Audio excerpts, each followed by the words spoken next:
Mishra and Pankaj Rag, and the moderator for this session will be Mr. Yatindra Mishra. A recipient of Sahitya Academy Award and Commonwealth Poetry Award, KKN Daruwala has published about 12 books, mostly poems and a couple of fictional works.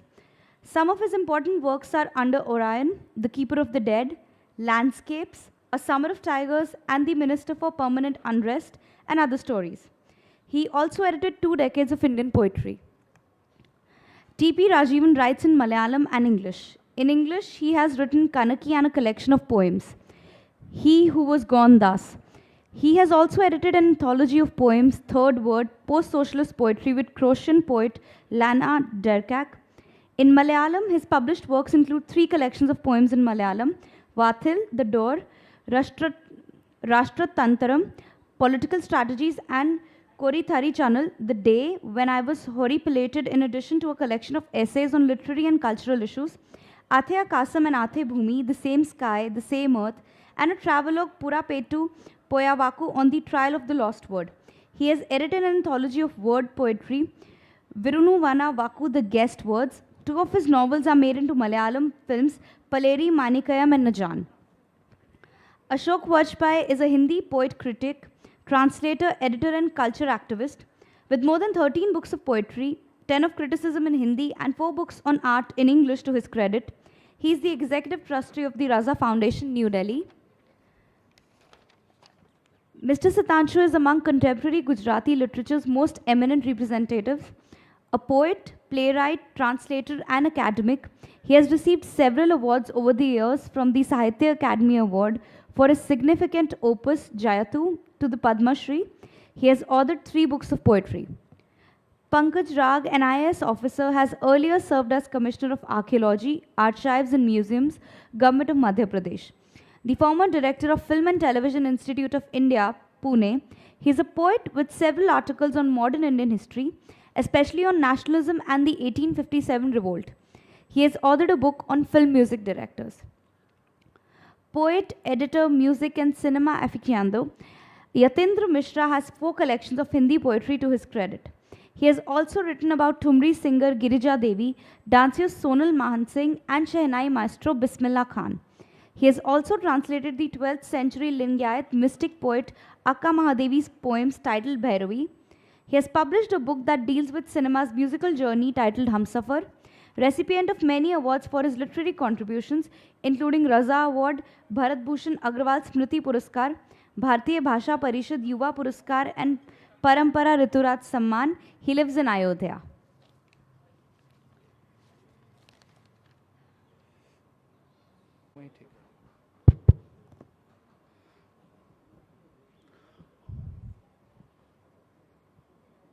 Good evening, everybody.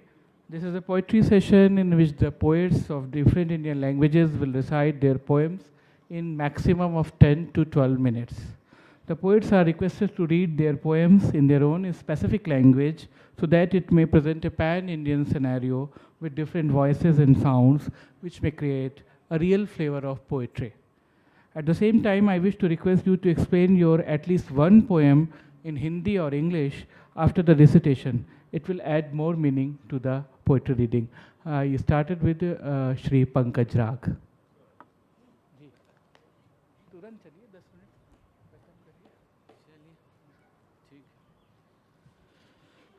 Hello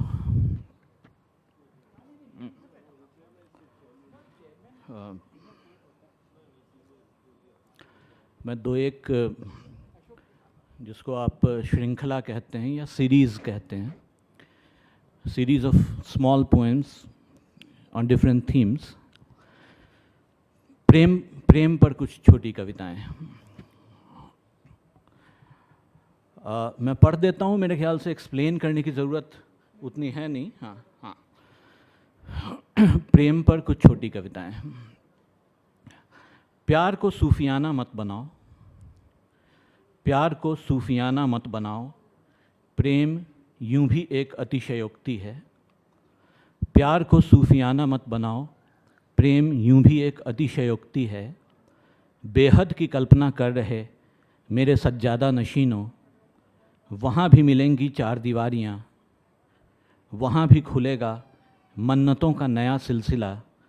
तुम्हारे पाले हुए दरगाहों की तरह। दूसरी कविता है, यूं वह खाली मैदान था जहां हम और तुम बैठे थे और घास गीली भी नहीं थी। यूं वह खाली मैदान था जहां हम और तुम बैठे थे और घास गीली भी नहीं थी, फिर भी हम बेचैन होकर थोड़ी ही देर में उठ खड़े हुए। प्यार एक बाजी की शक्ल लेने लगा था और हम दोनों पहले से ही परास्त थे। तीसरी कविता है, मुझे किताबों में सूखे हुए फूल कभी नहीं मिले। मुझे किताबों में सूखे हुए फूल कभी नहीं मिले। एक कम पढ़ी लिखी अनुभूति की तरह मैंने प्यार को हमेशा सरपरस्त किया। उसकी तरक्की पर अपनी पीठ भी थपथपाई और उसे दिखाने के लिए कुछ और किताबें खरीद लाया। मैं सुबह सवेरे बगीचे में टहलने नहीं गया, न ही शाम में बालकनी पर खड़े होकर आकाश की रंगीन रेखाएं देखीं। मैंने अपनी दिनचर्या कायम रखी और उसके अतिक्रमण की एक एक कोशिश नाकाम की। इस तरह बड़े सलीके से, एक अदबी तरीके से मैंने भी प्यार किया। चौथी है, मैंने कहा मुझे सीधी रेखा अच्छी लगती है। उसने कहा मैं इस रेखा के दोनों ओर परछाइयाँ बनाना चाहती हूँ। मैंने कहा मुझे सीधी रेखा अच्छी लगती है। उसने कहा मैं इस रेखा के दोनों ओर परछाइयाँ बनाना चाहती हूँ। मैंने कहा कि साफ साफ देखना अच्छा होता है। उसने अंतर्मन का हवाला दिया और बोलने लगी कि उसे ऐसी आवाज़ें सुनाई देती हैं जिन्हें वह पहचानती नहीं। मेरे हाथ में बंधी बधाई एक किताब थी। उसके हाथों में उलझती बिखरती छायाओं की एक तस्वीर। शायद मुझे किसी खास रंगत का पूर्वाग्रह था, शायद उसे धुंधले की आदत पड़ चुकी थी। मैं शायद चल रहा था और वह शायद कुहनियों के बल लेटी थी। हम फिर भी प्रेम कर सकते थे पर किया नहीं। और अंतिम छोटी कविता प्रेम पर, कमबख्त यह भी एक उम्र है कि रोशनी की हर पगडंडी झीने कपड़ों में लिपटी हुई सी लगने लगे। कमबख्त यह भी एक उम्र है जब रोशनी की हर पगडंडी झीने कपड़ों में लिपटी हुई सी लगने लगे। धूप छाँव से बढ़कर लगे हल्की धूपों का यह खेल। उसके बारे में सोच सोच कर ही थक जाए आदमी। झीने कपड़ों की सरसराहट कानों को चिढ़ाए पर हाथ उठने से इनकार कर दें। अब इस उम्र में तुम भी तो हल्की सी ही नज़र आओगी। कितनी भी रोशन हो तुम्हारी याद, अब तुम्हारे साथ भी खेल फीका ही रहता है। अब इस उम्र में तुम भी तो हल्की सी ही नज़र आओगी। कितनी भी रोशन हो तुम्हारी याद, अब तुम्हारे साथ भी खेल फीका ही रहता है।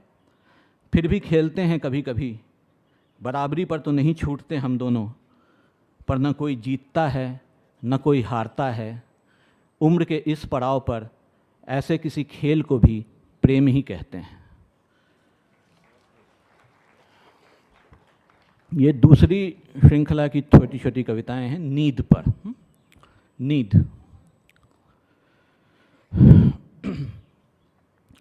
झपकती हुई किसी शाम में जब धूप का आखिरी कतरा गुम हो जाता है और रोशनी पर आस्था नहीं रहती, उस वक्त छाने लगता है एक शुबहा।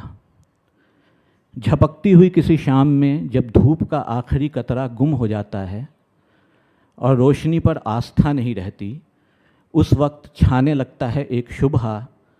पूरे दिन के हासिलों पर कुछ इस तरह जैसे एक बीमार रात आने वाली हो। ऐसी रातों के जल्दी बीतने के लिए जब और कुछ भेजेगा नहीं, ऐसी रातों के जल्दी बीतने के लिए जब और कुछ भेजेगा नहीं, तो नींद ही भेज दे मेरे खुदाया। दूसरी है, नींद के घर में बहुत महफूज रहता हूँ मैं। नींद के घर में बहुत महफूज रहता हूँ मैं। नींद ही तो है जो आज भी बची हुई है पड़ोस और मोहल्ले से। नींद घर से शहर में बदलती नहीं, नींद के पास पूजा और इबादत जैसे शब्द भी नहीं हैं। किसी खास वर्ग का प्रभामंडल वह न बनाती है न बनती है। उसे न बाज़ार की ताकत से मतलब है न कीमत की हुज्जत से। कितनी किस्मत वाली है नींद कि उसका देश नहीं होता। कितनी किस्मत वाली है नींद कि उसका देश नहीं होता। नींद जब आती है तो पुराने सारे झगड़े मिटा कर आती है। सभी सरहदों के परे कहीं कोई खिड़की आज भी खुली है जहाँ से आती है नींद। उसी खिड़की से आता है प्यार, इसीलिए तो इतनी प्यारी लगती है नींद।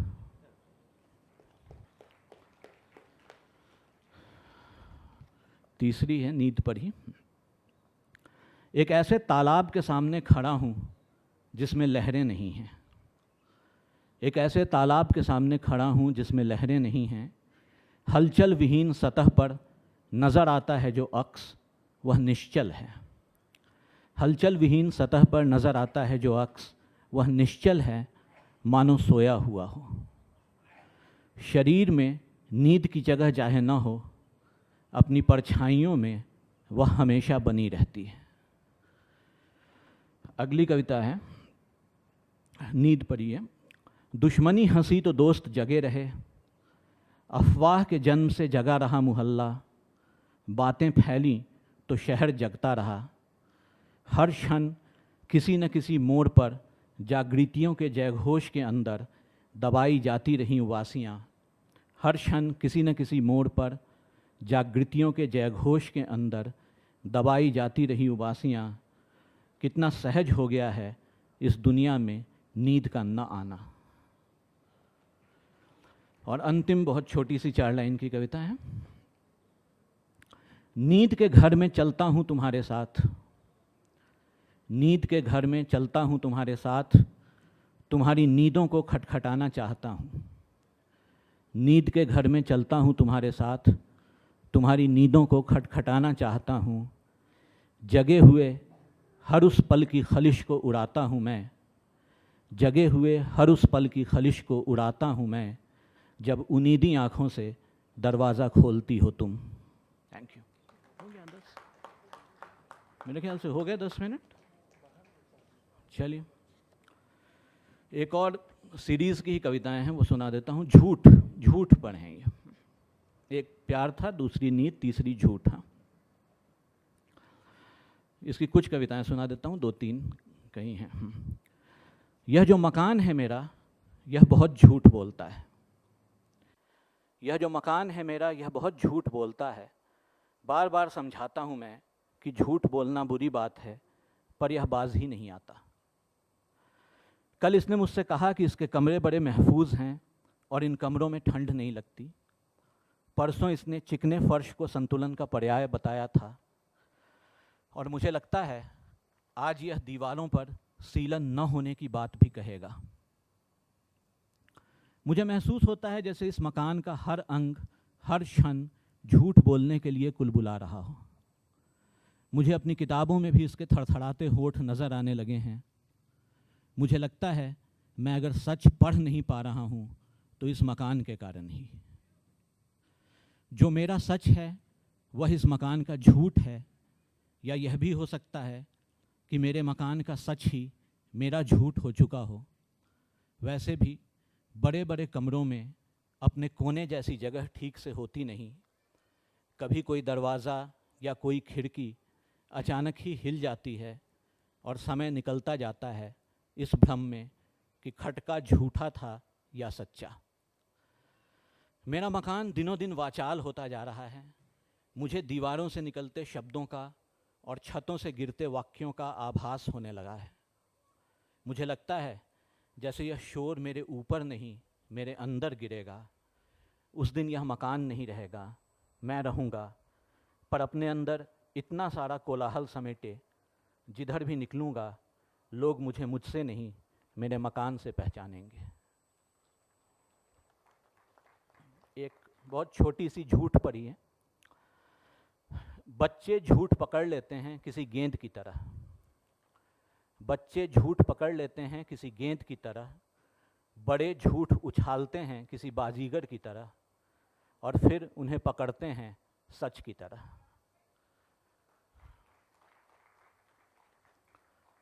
और एक अंतिम झूठ पे पढ़ देता हूँ। मेरे झूठ हमेशा मुझसे आगे निकल जाते हैं। मैं अगर 2 कदम चलूँ तो वे 4 चलते हैं, और बार बार पीछे मुड़कर मुझे ऐसे घूरते हैं कि मेरे कदम अनायास तेज हो जाते हैं। उम्र की शिथिलता लागू नहीं होती मेरे झूठों पर। मुझे यकीन है उन्हें मेरी उम्र का भी अंदाज़ा नहीं है। उन्होंने मेरे नक्षत्रों को साधा है और मेरे ग्रहों पर सवारी की है। हर स्तुति में, हर एक वंदना में, हर उस हवन में जिसमें धुआं उठता है, शामिल रहते हैं मेरे झूठ, मेरे दोस्तों और रिश्तेदारों की तरह। अपनी आशाओं के साथ, अपनी आशंकाओं के साथ और अपनी कुंठाओं के साथ मैं दान करता चलता हूँ उस द्रव्य का जो मेरे भीतर बड़ी तेज़ी से कम होता जा रहा है। कुछ इस तरह मैं पीछे पीछे चलता हूँ अपने झूठों के। Thank you.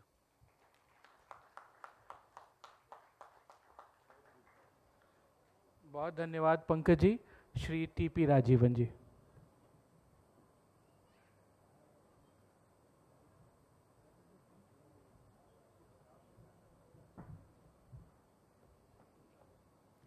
Thank you. I have to disobey the moderator.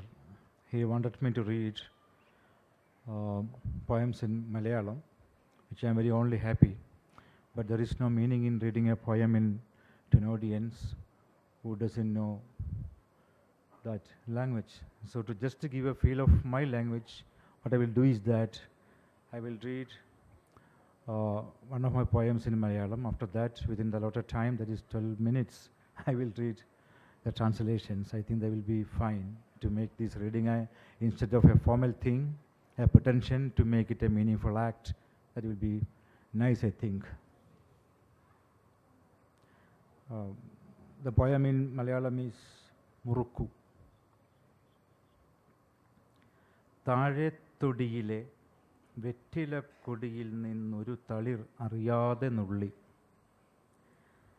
ഇന്നലെ നീറ്റിയ 100ൻ്റെ നീറ്റല പച്ച ഞരമ്പിൽ പുരട്ടി, കാറ്റിലാടും നാട്ടുകുളികൻ കവുങ്ങിൽ നിന്നൊരു പഴുക്കയടർത്തി, ശിവ ശിവ ശിവ ജാപ്പാണപ്പുകയില, അല്ല സാക്ഷാൽ വൈരാഗിതൻ ജട ഒരു ഞെരടു ഞെരടി, മറച്ചാരുകസേരയിൽ പൂർവികർ ചാഴ്ന്നുകിടന്നൊരച്ചായ്വിൽ, കറയറ്റ കേരള പ്രകൃതിയൻ നാവിലെ ഇലഞ്ഞിത്തറമേൽ മേളിക്ക്, വിതകാത്ത് വിളകാത്ത് മെതികാത്തുറങ്ങുന്ന പുലരാത്ത മണ്ണിൻ്റെ നാഭിച്ചുഴിയിലെ കാഞ്ഞൊരു തുപ്പ്, ഞാനല്ല വയൽക്കരെ ഞങ്ങളുടെ ഇപ്പോഴില്ലാത്ത വീടിൻ്റെ പൂമുഖത്തിരുന്ന് പണ്ട് കാശിക്ക് പോയ മുത്തശ്ശൻ.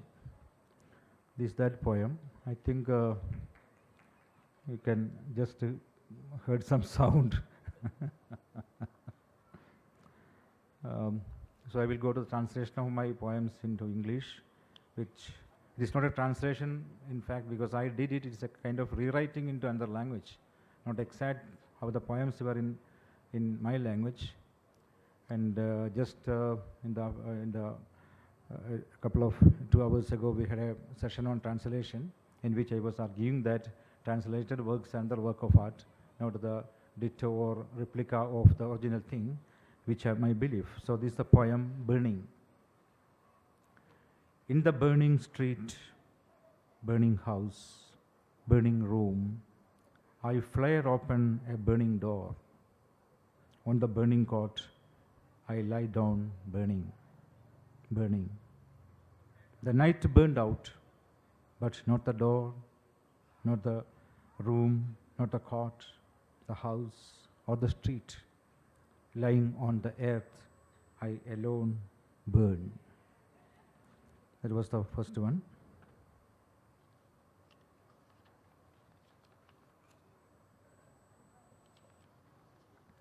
The second one is anatomy. The head. An aerodrome always kept open for any aircraft to land. The eyes, 2 spy satellites sleeping among the clouds. The limbs, desert paths leading nowhere. The heart, a harbor that had faded from the map. The word, a prison, more ancient than history. In the Psalms of flesh, banks, hospital, hotels, slums, where riots break night after night. Dreams, broadcast stations, silent and still. The smoke of unconditional burned out. In the dark, in the blood and cement-stained crematorium, the Tandava of an underworld city. That is the second one. Then the tree, buried in the soil as seed, it was me. Burned as a sprout, you. Withered and fell as a leaf, me. Laughed and merrily as a flower, you. Probed in the dark as roots, me. Flushed ripe as fruit, you. Drenched in the rain, me. Sank to oblivion in the sun, you. Swayed and suffered in the wind, me. Dreamt in moonlight, you. The body nailed onto the cross, me. Resurrected as the image, you. That is another one.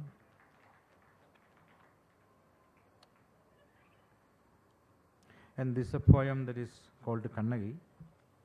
It's a title poem of my first collection. Kannagi, you know, she is the heroine of Silappathigar of a Tamil classic. I think Kannagi has a relevance today.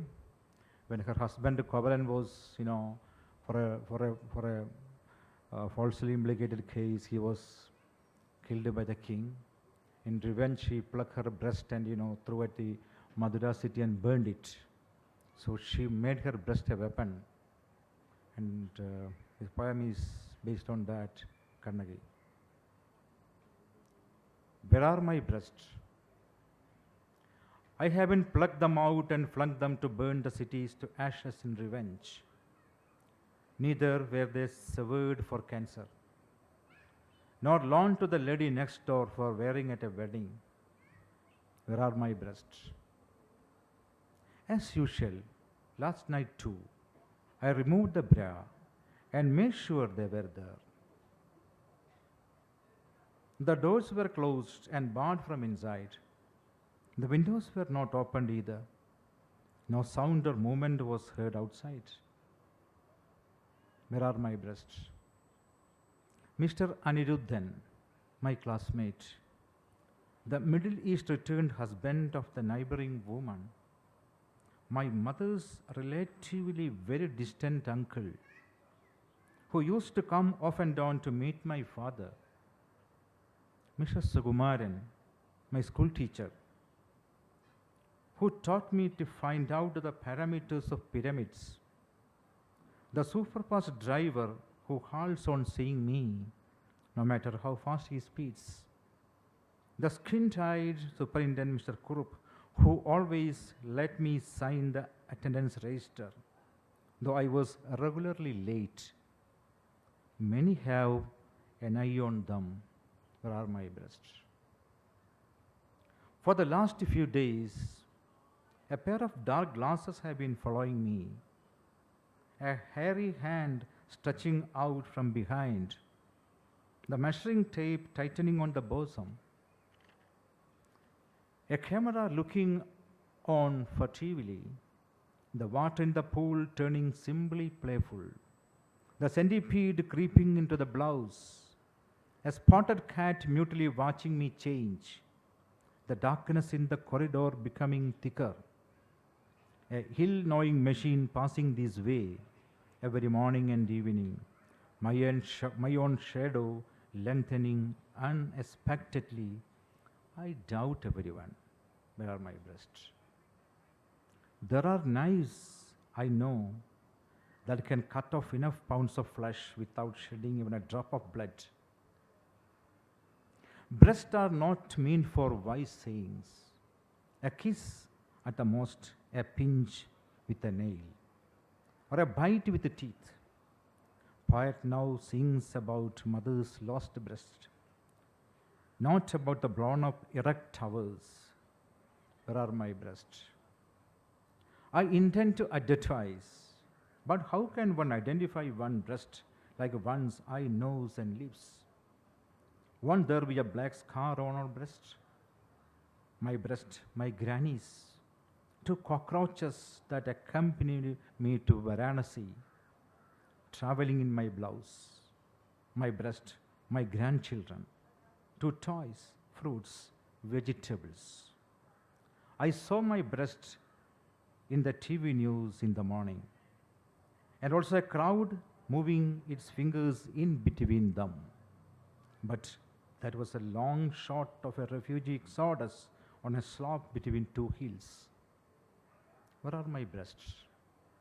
If anyone happens to get hold of them, please give one to those who, either their mothers, lovers, or that of the woman sitting opposite in the train compartment, breastfeeding her child, have never sucked a breast in life, and remaining one to the one-breasted she-ghost that used to scare me before my breast sprouted.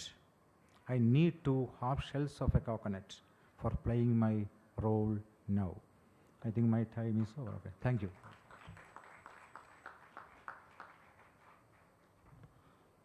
धन्यवाद Shri T P. Rajeevan ji. Shri Sitanshu Yashas Chandra.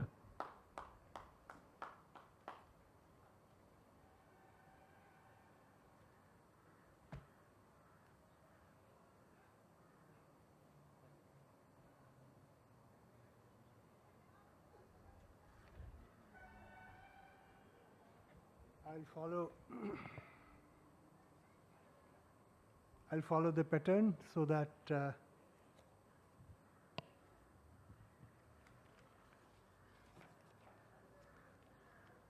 I don't turn Gujarati poetry into exotica, which has some sounds and kind of tribal beat to be. So I'll read a translation first, and then the Gujarati poem, so that when I read Gujarati poem, sort of it becomes more available to you. The poem is called Bamiyan Buddha. Had it not been statue in stone, had he been standing by himself there in the Bamiyan cave, he would have stood as still. Had it not been statue in stone, had he been standing there by himself in the Bamiyan cave, he would have stood as still.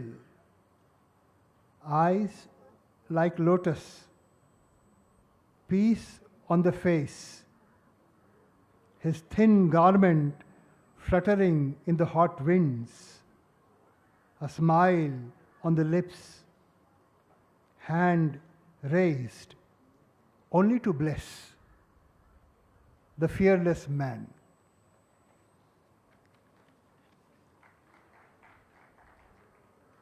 This is how it sounds in Gujarati. Bamiyan Buddha. Murti no hot, ne hot jo e jate, toye emaj uba hot. Padmalochan, Shanta Mukh, Lehrato Anchal, Smit Mandit Hot, Varad Hasta, Nirbhay Manushya.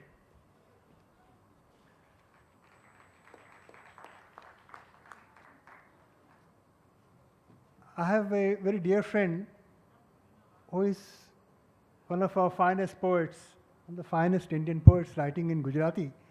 He's a Vaidraj. He's a doctor of the Ayurvedic stream. So I have this poem. I'll once again read the. Give us pain to know us. That is the only way left. Let the patient moan, the relatives wail, the magic man shriek. Ask us questions in that quiet tone of yours. Questions about what we eat, what we drink, our habits, our compulsions, and our ancestors. You ask us questions in that quiet tone of yours, questions about what we eat, what we drink, our habits, compulsions, our ancestors. We have forgotten many things. We hide so much. We have a high fever, yet we play hide and seek in the open terrain. We have a high fever, yet we play hide and seek in the open terrain, where hot wind blows all around. We hide behind stones, cut and uncut. We are shades underneath shades. Locate us, find us, and register us in your hospital. Remind us of our bodies. Give us your ancient remedies. Having drunk so much of sweet-flavored sherbets, eaten so many soft sweetmeats, we now nauseate at the name of any food. Set our stomachs aflame with long enforced starvings. Set our stomachs aflame with long enforced starvings. Shock our tongues with bitter, pungent liquids. Put our swollen bodies through harsh, godless investigations. Close to death, we are comatose. Restore us to consciousness, to life, O poet. This is what one expects from contemporary poets. Labhshankar ઠાકરની કવિતા. સોજો ચડેલા શરીરને જેમ દાક્તર અડકે, તેમ તું અમારા મનને અડક કવિ. દુખાડ અને જાણ એ જ તારી રીત છે. દર્દી કણસે છે, કુટુંબીઓ કકળે છે, ભુવાઓ હાકલા કરે છે. ત્યારે તું તારા શાંત અવાજમાં અમને સવાલો પૂછ. અમારા ખાનપાન વિશે, ટેવો વિશે, મજબૂરીઓ વિશે અને પૂર્વજો વિશે. અમે ઘણું બધું ભૂલી ગયા છીએ, અમે ઘણું બધું છુપાવીએ છીએ. ડીલે તાવ ધખે છે ને તોય લૂ વાતા મેદાનમાં અમે સંતાકુકડી રમીએ છીએ. ઘાટ ઘડેલા કે વગર ઘડેલા પથ્થરો પાછળ સંતાઈ જઈએ છીએ, પડછાયા નીચે પડછાયા. અમને શોધી શોધીને તારી ઇસ્પિતાલમાં દાખલ કર, અમને દેહભાન કરાવ ને ઓસડી આપા. શરબતો પી પીને, ઢીલી મીઠાઈ લાસલૂસ ખા ખા કરીને અન્નને નામે હવે અમને ઉબક આવે છે. અમારા જઠરમાં આગ લગાડ લાંઘણોની, તુરા કડવા રસથી અમારી જીભને ઝાટકા માર. થોથર ચડેલી અમારી કાયાની નિર્મમ નિરીશ્વર ચિકિત્સા કર. બેભાન અમે મરણાસન્ન છીએ, અમને ભાનમાં લાવ, અમને જીવાડ કવિ.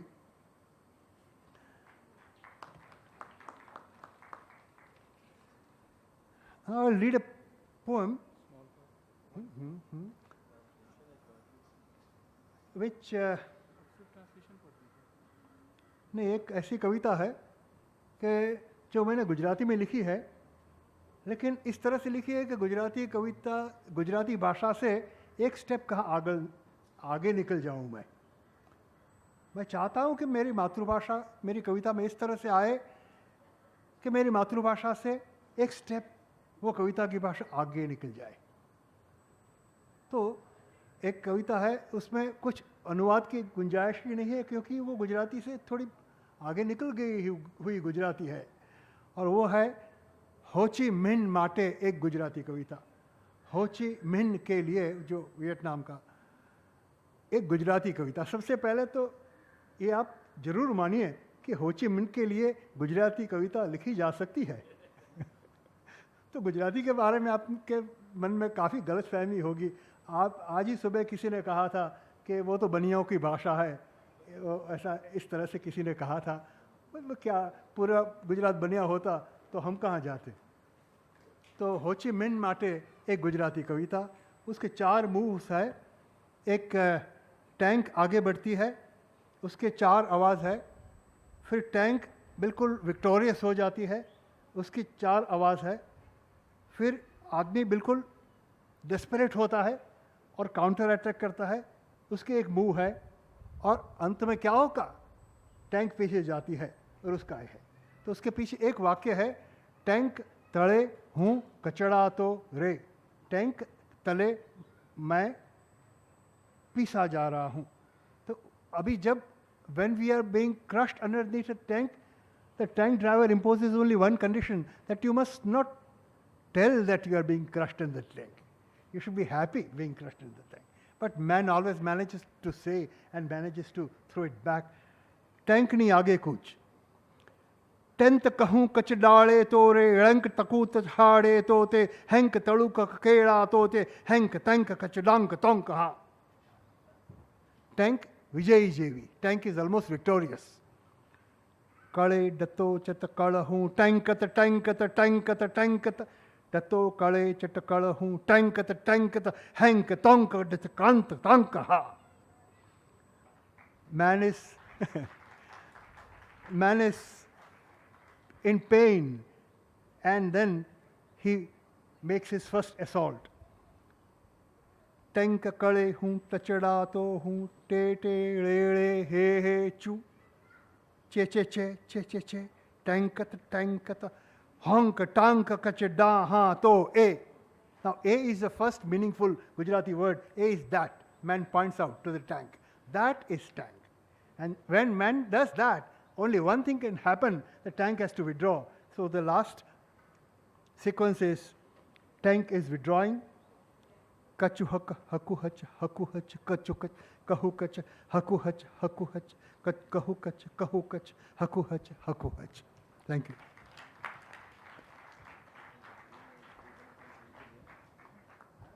बहुत धन्यवाद श्री सितांशु जी। श्री केकी दारूवाला जी। आपने कहा था हम non last. Okay. I very honored happy. your words. 276 से start करता हूँ मैं। Thank you. I'm reading from my collected poems. Living on hyphens. We all live on hyphens, most of us. Though hyphens has become a bit of a cliche these days. Here's the poem. Living on hyphens, a man needs to anchor himself. Between dream and landscape, and between dream and the dark blood congealing on the cobblestones, between hierarchy and disorder, between the slow rhythms of season and the frenetic pace of blood, a man must arrive at some sort of understanding. Some people are lucky, they function under two skies. I'm talking of bilingual poets here. Some people are lucky, they function under two skies, a sky of feeling for each dialect of love they instinctively possess, and a different sky of history over each separate past. Between the face and the mask that looks better than the face, between love for the land and hatred for the times, between the smog one lives in and the hope one lives on, a man, a woman must come to an understanding. But happiness lies in the familiar, in the penumbra one can sense, not suit from the heavens necessarily, and the grit-encrusted air, but yesterday's blue space still pulsing with yesterday's light and radio signals, happy with just one boxed-in sky, one feeling, love, one sense of loss, one window, despair. I'm going to read from my last book, Fire Altar, poems on the Persians and the Greeks. And the first poem is called Barbarians, Constantine, the ones your roving spyglass curving across the Alexandrian skyline like a lighthouse beam looked out for. You scout the past, Nero told me, the Ionian gods, but your brain lit upon only our absence. The tide that never came in, the cavalry whose horse hooves had been stolen. In the end, you and your senators realized we weren't coming. Under the arcades, in the thickets of time, you lost us. While the West waited, we sailed eastwards towards Gujarat. It is not your fault that you call us barbarians because you got the word as a hand-me-down from your ancestors. We see your point. You needed a dark hemisphere against your hemisphere of light as you saw it. The dark was what you didn't understand, and it vanished like a continent that has broken away. We talked of the ongoing war between good and evil, and we rooted for the good. We sent the tribes back from the waters of Babylon to white-stoned Jerusalem. As you must be knowing, Cyrus sent back the Jews to Jerusalem. We adored fire and believed in one God, not that belief in one is necessarily superior to a belief in many. Our dispensation was fair between man and woman, between tribe and tribe, people and people. It is not that the barbarians won't be coming. The point, Kavafi, is there never were any barbarians. This book consists of many sonnets, and there are 9 sonnets on Pasargade. Pasargade is the place where Cyrus had his palace, and the palace was supposed to be terrific, but when I went there, there was hardly a small little ruin or a little tablet somewhere, and you couldn't envision what a great city it must have been once upon a time. Number 1, I'll read 3. The ground is not crisscrossed by water channels now.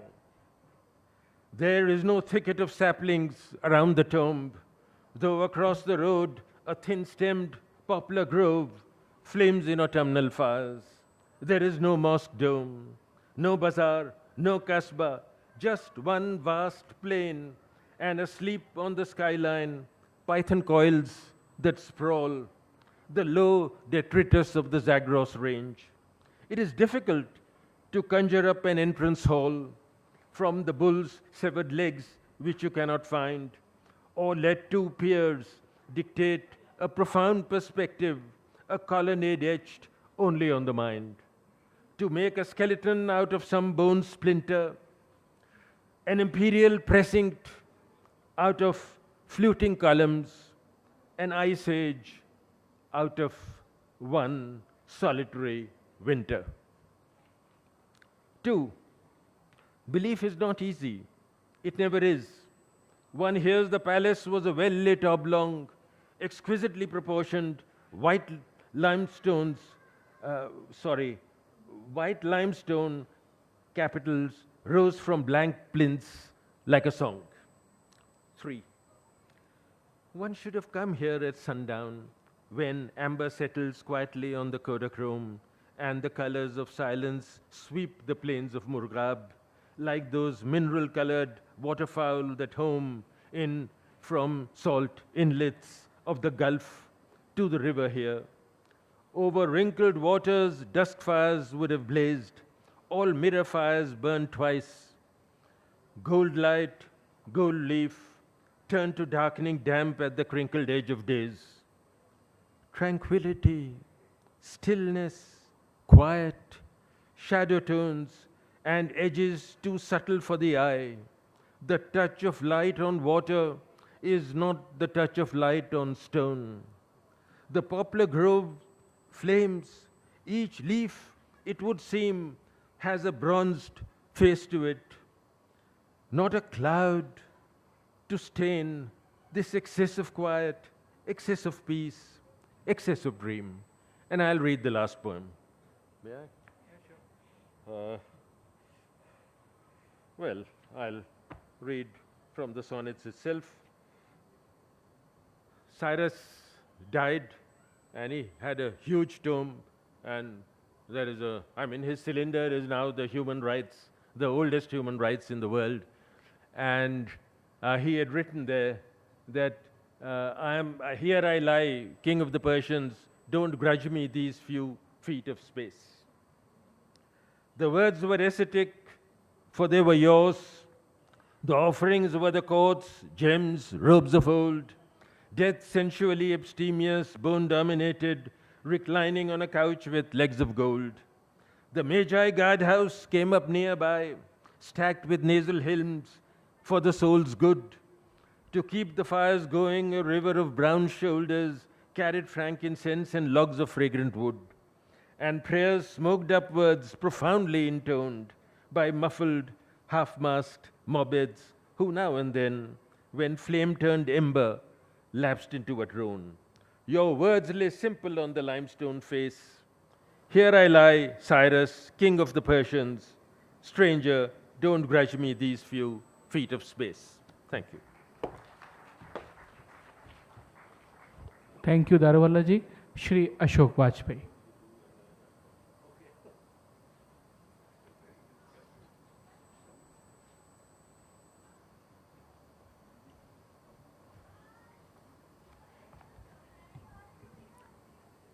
अपने हाथों से उठाओ पृथ्वी, अपने हाथों से उठाओ पृथ्वी, क्योंकि तुम मनुष्य हो, देवताओं की तरह निष्पाप नहीं हो, क्योंकि तुम्हारे शब्द, तुम्हारे हाथ, तुम्हारी कविता, तुम्हारी जिजीविषा और आकांक्षा सब मटमैले हैं।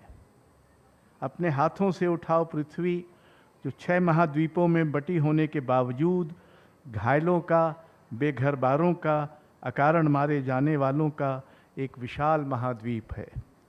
अपने हाथों से उठाओ पृथ्वी और महसूस करो कि कभी हरी भरी, कभी भूरी सूखी, उसकी वत्सलता कभी चुकती नहीं है, कि वो तुम्हारे गुनाहों को फेंकती जाती है विस्मृति के क्षमादानों में।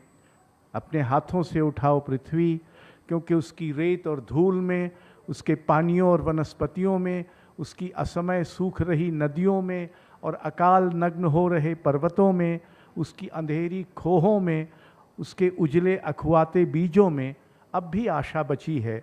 भय से दुबक कर कोने में अंधेरे में बैठे किसी कीड़े की तरह अपने आशातुर हाथों से उठाओ पृथ्वी। अपनी हाथों से उठाओ पृथ्वी, क्योंकि उसके पास आंसुओं का पैतृक नमक है, क्योंकि उसके पास गान की सघन मधुरिमा है, क्योंकि वो अब भी गीली मिट्टी का लौंदा है, जिसे तुम अपने हाथों से सूर्य की तरह उज्ज्वल और उत्तप्त और आकाश की तरह असीम गढ़ सकते हो। अपने हाथों से उठाओ पृथ्वी। हम लोग आजकल बहुत तेज़ी में रहते हैं, पता नहीं क्यों, कहाँ जाने की तेज़ी, क्या करने की तेज़ी, बहरहाल तेज़ी से क्यों?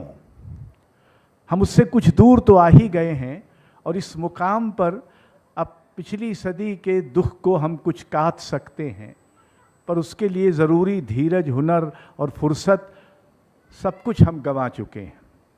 दूर से दुख, भले वो करोड़ों का रहा हो, जिनका संहार हुआ और जिन्हें उसका कारण या अपना दोष तक पता नहीं चला, रंगीन सा लगता है।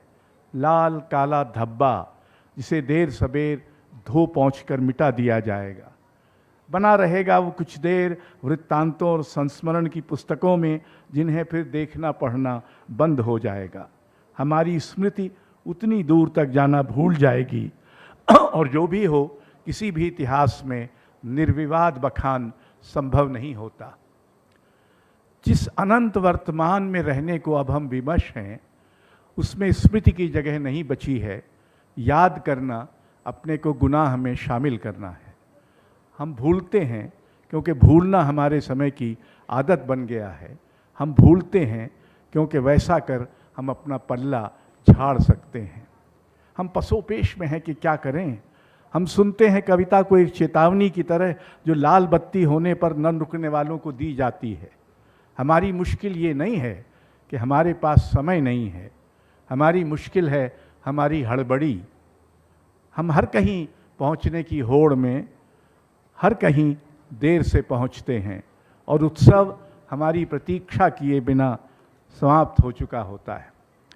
हमारी समझ में ये आना मुश्किल है कि ये नई सदी इस कदर तेज़ी से क्यों बीत रही है, जैसे कि उसके खून रंगे हाथों में अधमरा अंतःकरण हमने नहीं किसी और ने थमाया है और हम सिर्फ दूर बैठे तमाशाई हैं। करो प्रार्थना कि हरी पत्तियां कुछ दिन और हरी रहें, पक्षियों की आयु कुछ लंबी हो, बहुतों के घर जीवन में इतनी देर अंधेरा न रहे, सुरक्षित चकाचौंध में बहुत दिनों तक न रह सकें अत्याचारी और आतताई, बच्चों में चीज़ों का लालच बहुत न बढ़े, विचारों के गलियारे इस कदर सूने न रहें, बूढ़े न हों इस कदर निस्सहाय और युवा स्त्रियां इस तरह बेबस। करो प्रार्थना करो कि शब्दों पर भरोसा बना रहे और किसी भी हालत में वे कम न पड़ें, कि सहायता की हर पुकार का तुम उत्तर दे सको, कि साधन भले कम पड़ जाएं, देने की इच्छा में कमी ना आए, कि दुनिया की तेज़ रफ्तार से भले हम कदम न रह सको पर चलने का संकल्प न घटे। करो प्रार्थना कि टुच्चे लोगों से भले न बच सको, अपने टुच्चेपन से बचे रहो और जीवन की तरह मृत्यु में भी कुछ गरिमा हो। करो प्रार्थना। और ये अंतिम कविता अंग्रेजी में है, मतलब अनुवाद कृष्ण बलदेव वैद ने किया है। Come as darkness comes to darkness, as water comes meets water, as light dissolves in light. Come, put me on as the tree wears its bark, as the pathway wears its green grass. Take me as darkness takes the moon, as water takes darkness takes the roots, as water takes the moon, as eternity takes time.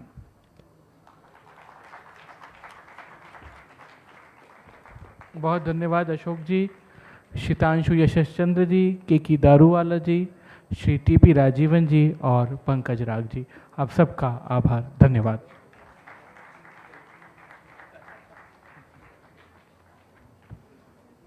On time